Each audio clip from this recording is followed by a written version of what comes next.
Hello everyone! This short tutorial will teach us to replace any complex sky from any image in just a minute. First, click on Edit. Now click on Sky Replacement. Here you will see a pop-up menu.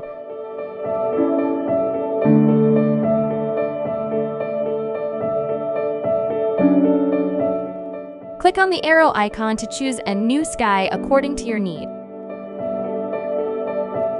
It will automatically replace the current image sky with the selected one.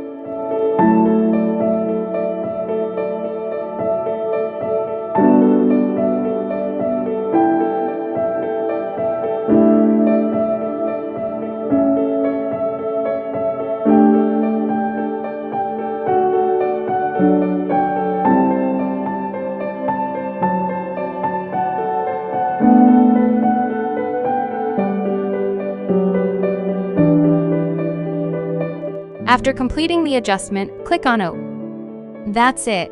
Here you can see the difference between before and after.